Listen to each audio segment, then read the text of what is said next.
महीने पहले ही रवि की शादी पड़ोस के एक गांव में रहने वाली रघुवर की बेटी संगीता से हुई थी। उसके पिता मास्टर दयाराम ने खुशी के इस मौके पर पूरे गांव को भोज दिया था। अब से पहले गांव में इतनी धूमधाम से किसी की शादी नहीं हुई थी। मास्टर दयाराम दहेज के लोभी नहीं थे, तभी तो उन्होंने रघुवर जैसे रोज कमाने खाने वाले की बेटी से अपने इकलौते बेटे की शादी की थी। उन्हें तो लड़की से मतलब था और संगीता में वे सारे गुण थे जो मास्टर जी चाहते थे। पढ़ाई के बाद जब रवि की कहीं नौकरी नहीं लगी तो मास्टर दयाराम ने उसके लिए शहर में मोबाइल फोन की दुकान खुलवा दी। शहर गांव से ज्यादा दूर नहीं था। रवि मोटरसाइकिल से शहर आना जाना करता था। शादी से पहले संगीता का अपने गांव के एक लड़के मनोज के साथ जिस्मानी रिश्ता था।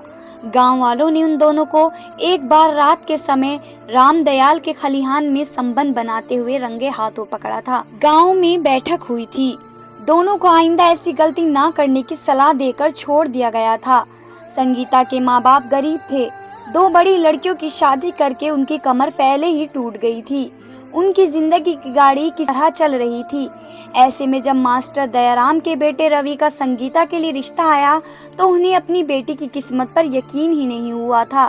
उन्हें डर था कि कहीं गांव वाले मनोज वाली बात मास्टर दयाराम को ना बता दें, पर ऐसा कुछ नहीं हुआ था। वही बहू अब मनोज के साथ घर से भाग गई थी। रवि को फोन करके बुलाया गया। उसे यकीन नहीं हो रहा था कि उसकी बीवी किसी गैर मर्द के साथ भाग सकती है, उसकी नाक कटवा सकती है। थाने में रिपोर्ट दर्ज कराई जाए। बिरादरी के मुखिया ने सलाह दी। नहीं मुखिया जी, मास्टर दयाराम ने कहा, मैं रिपोर्ट दर्ज कराने के हक में नहीं हूँ। रिपोर्ट दर्ज कराने से क्या होगा? अगर पुलिस उसे ढूंढ कर ले भी आई तो मैं उसे स्वीकार कैसे कर पाऊंगा? गलती शायद हमारी भी रही होगी। मेरे घर में उसे किसी चीज की कमी रही होगी, तभी तो वह सब कुछ ठुकरा कर चली गई।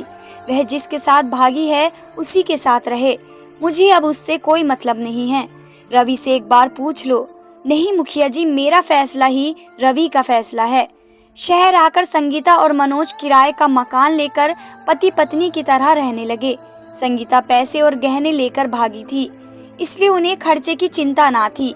वे खूब घूमते, खूब खाते और रात भर खूब मस्ती करते। सुबह के तकरीबन 9 बज रहे थे। मनोज खाट पर लेटा हुआ था। तभी संगीता नहा कर लौटी। उसके बाल खुले हुए थे। उसने छाती तक लहंगा बांध रखा था। मनोज उसे ध्यान से देख रहा था। साड़ी पहनने के लिए संगीता ने जैसे ही नाड़ा खोला, लहंगा हाथ से फिसलकर नीचे गिर गया। संगीता का बदन मनोज को बेचैन कर गया। उसने तुरंत संगीता को अपनी बाहों में भर लिया और चुंबनों की बौछार कर दी। वह उसे खाट पर ले आया। अरे छोड़ो ना, क्या करते हो? रात भर मस्ती की है फिर भी मन नहीं भरा तुम्हारा? संगीता कसमसाई।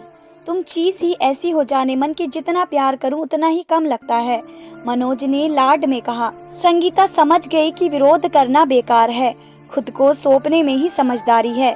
वह बोली, अरे दरवाजा तो बंद कर लो, कोई आ जाएगा।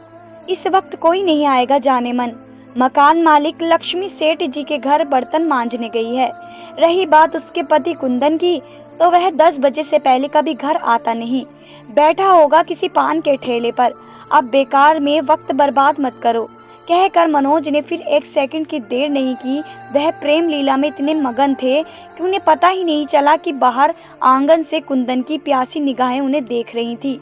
दूसरे दिन कुंदन समय से पहले ही घर आ गया। संगीता और मनोज को बिस्तर पर एक साथ देखकर उसकी लार टपक रही थी।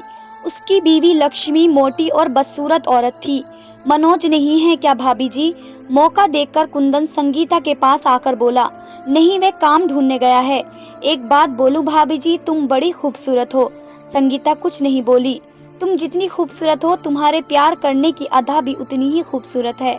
कल मैंने तुम्हें देखा जब तुम खुलकर मनोज भैया को प्यार दे रही थी, कहकर उसने संगीता का हाथ पकड़ लिया। मुझे भी एक बार खुश कर दो, मैं तुम्हें किराए का एक पैसा नहीं लूंगा। पागल हो गए हो क्या? संगीता ने अपना हाथ छुड़ाया, पर पूरी तरह नहीं। पागल तो नहीं हुआ हूँ, लेकिन अगर तुमने खुश नहीं किया तो पागल जरूर हो जाऊंगा, कहकर उसने संगीता को अपनी बाहों में भर लिया। छोड़ो मुझे, नहीं तो शोर मचा दूंगी। संगीता ने नकली विरोध किया। शोर मचाओगी तो तुम्हारा ही नुकसान होगा, शादीशुदा होकर पराये मर्द के साथ भागी हो। पुलिस तुम्हें ढूंढ रही है, बस खबर देने की देर है। संगीता तैयार होने वाली थी कि अचानक किसी के आने की आहट हुई। शायद मनोज था। कुंदन बौखला कर चला गया। मनोज को शक हुआ, पर कुंदन को कुछ कहने के बजाय उसने उसका मकान ही खाली कर दिया। उनके पैसे खत्म हो रहे थे। महंगा मकान लेना अब उनके बस में नहीं था। इस बार उन्हें छोटी सी खोली मिली। वह गंगाबाई की खोली थी। गंगाबाई चावल की मिल में काम करने जाती थी। उसका पति एक नंबर का शराबी था। उसके कोई बच्चा नहीं था। मनोज और संगीता जवानी के खूब मजे तो ले रहे थे, पर इस बीच मनोज ने यह ख्याल जरूर रखा कि संगीता पेट से ना होने पाए। पैसे खत्म हो गए थे, अब गहने बेचने की जरूरत थी। सुनार ने औने पौने भाव में उनके गहने खरीद लिए। मनोज को कपड़े की दुकान में काम मिला था, पर किसी बात को लेकर सेठ जी के साथ उसका झगड़ा हो गया और उन्होंने उसे दुकान से निकाल दिया। उसके बाद तो जैसे उसने काम पर ना जाने की कसम ही खा ली थी। संगीता काम करने को कहती तो वह भड़क जाता था। संगीता गंगाबाई के कहने पर उसके साथ चावल की मिल में जाने लगी। सेठ जी संगीता से खूब काम लेते, पर गंगाबाई को आराम ही आराम था। वजह पूछने पर गंगाबाई ने बताया कि उसका सेठ एक नंबर का औरत खोर है। जो भी नई औरत काम पर आती है वह उसे परेशान करता है। अगर तुम्हें भी आराम चाहिए तो तुम भी सेठ जी को खुश कर दो। इसका मतलब गंगा भाई तुम भी? संगीता ने हैरानी से कहा। पैसों के लिए इंसान को समझौता करना पड़ता है। वैसे भी मेरा पति ठहरा एक नंबर का शराबी। उसे तो खुद का होश नहीं रहता, मेरा क्या ख्याल रखेगा? उससे ना सही तो सेठ से सही। संगीता को गंगाबाई की बात में दम नजर आया। वह पराये मर्द के प्यार के चक्कर में भागी थी, तो किसी के भी साथ सोने में क्या हर्ज। अब सेठ किसी भी बहाने से संगीता को अपने कमरे में बुलाता और अपनी बाहों में भरकर उसके गालों को चूम लेता। संगीता को ये सब अच्छा न लगता। उसके दिलो दिमाग पर मनोज का नशा छाया हुआ था। वह सोचती कि काश सेठ की जगह मनोज होता, पर अब तो वह लाचार थी। उसने समझौता कर लिया था। कई बार वह और गंगाबाई दोनों सेठ को मिलकर खुश करती थी, फिर भी उन्हें पैसे थोड़े ही मिलते। सेठ अय्याश था, पर कंजूस भी। एक दिन मनोज बिना बताए कहीं चला गया। संगीता उसका इंतजार करती रही, पर वह नहीं आया। जिसके लिए उसने ऐशो आराम की दुनिया ठुकराई, जिसके लिए उसने बदनामी झेली, वही मनोज उसे छोड़कर चला गया था। संगीता पुरानी यादों में खो गई। मनोज संगीता के भैया नौहर का जिगरी दोस्त था। उसका ज्यादातर समय नौहर के घर पर ही बीतता था। वे दोनों राजमिस्त्री का काम करते थे। छुट्टी के दिन जी भर कर शराब पीते और संगीता के घर मुर्गे की दावत चलती। मनोज की बात बात में खिलखिलाकर हंसने की आदत थी। उसकी इसी हंसी ने संगीता पर जादू कर दिया था। दोनों के दिल में कब प्यार पनपा पता ही नहीं चला। संगीता 12वीं जमात तक पढ़ चुकी थी। उसके माँ बाप तो उसकी पढ़ाई 8वीं जमात के बाद छुड़वाना चाहते थे, पर संगीता के मामा ने जोर देकर कहा था कि भांजी बड़ी खूबसूरत है, 12वीं जमात तक पढ़ लेगी तो किसी अच्छे घर से रिश्ता आ जाएगा। पढ़ाई के बाद संगीता दिन भर घर में रहती थी। उसका काम घर का खाना बनाना, साफ सफाई करना और बर्तन मांजना था। माँ बाप और भैया काम पर चले जाते थे। नौहर से बड़ी 2 और बहनें थी, जो ब्याह कर ससुराल चली गई थी।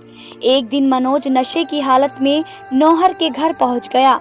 दोपहर का समय था। संगीता घर पर अकेली थी। मनोज को इस तरह घर में आया देख संगीता के दिल की धड़कन तेज हो गई। उन्होंने इस मौके को गंवाना ठीक नहीं समझा और एक दूसरे के हो गए। इसके बाद उन्हें जब भी समय मिलता एक हो जाते। एक दिन नौहर ने उन दोनों को रंगे हाथों पकड़ लिया। घर में खूब हंगामा हुआ, लेकिन इज्जत जाने के डर से संगीता के माँ बाप ने चुप रहने में ही भलाई समझी। पर मनोज और नौहर की दोस्ती टूट गई। संगीता और मनोज मिलने के बहाने ढूंढने लगे, पर मिलना इतना आसान नहीं था। एक दिन उन्हें मौका मिल ही गया और वे दोनों रामदयाल के खलिहान में पहुंच गए। वे दोनों अभी दीन दुनिया से बेखबर होकर एक दूसरे में समाये हुए थे कि गांव के कुछ लड़कों ने उन्हें पकड़ लिया। समय गुजरा और एक दिन मास्टर दयाराम ने अपने बेटे रवि के लिए संगीता का हाथ मांग लिया। दोनों की शादी बड़ी धूमधाम से हो गई। संगीता ससुराल आ गई। पर उसका मन अभी भी मनोज के लिए बेचैन था। पति के घर की सुख सुविधाएं उसे रास नहीं आती थी। दोनों के बीच मोबाइल फोन से बातचीत होने लगी। संगीता की सास जब घर से बाहर गई तो उसने मनोज को फोन करके बुला लिया और वे दोनों चुपके से निकल भागे। अब संगीता पछतावे की आग में झुलस रही थी। उसे अपनी करनी पर गुस्सा आ रहा था। गर्मी का मौसम था, रात के तकरीबन 10 बज रहे थे। उसे ससुराल की याद आ गई। ससुराल में होती तो वह कूलर की हवा में चैन की नींद से सो रही होती, पर उसने तो अपने लिए गड्ढा खोद लिया था। उसे रवि की याद आ गई। कितना अच्छा था उसका पति, किसी चीज की कमी नहीं होने दी। उसके बदले में क्या दिया मैंने? दुख, दर्द, बेवफाई। संगीता सोचने लगी कि क्या रवि उसे माफ कर देगा। हाँ, जरूर माफ कर देगा। उसका दिल बहुत बड़ा है, वह पैर पकड़कर माफी मांग लेगी। बहुत दयालु है वह। संगीता ने अपनी पुरानी दुनिया में लौटने का मन बना लिया। गंगाबाई, मैं अपने घर वापस जा रही हूँ। किराए का कितना पैसा हुआ है बता दो। गंगाबाई ने कहा, संगीता, मैं तुम्हें हमेशा छोटी बहन की तरह माना है। मैं तेरी परेशानी जानती हूँ, ऐसे मैं तुमसे पैसे कैसे ले सकती हूँ। मैं भी चाहती हूँ कि तू अपनी पुरानी दुनिया में लौट जा। मेरा आशीर्वाद है कि तू हमेशा सुखी रहे।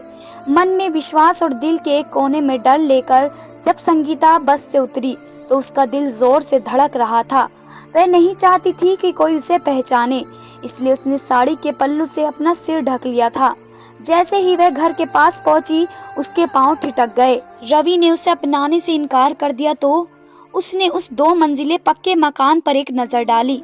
लगा जैसे अभी अभी रंगो रोगन किया गया हो। जरूर कोई मांगलिक कार्यक्रम वगैरह हुआ होगा। बहू।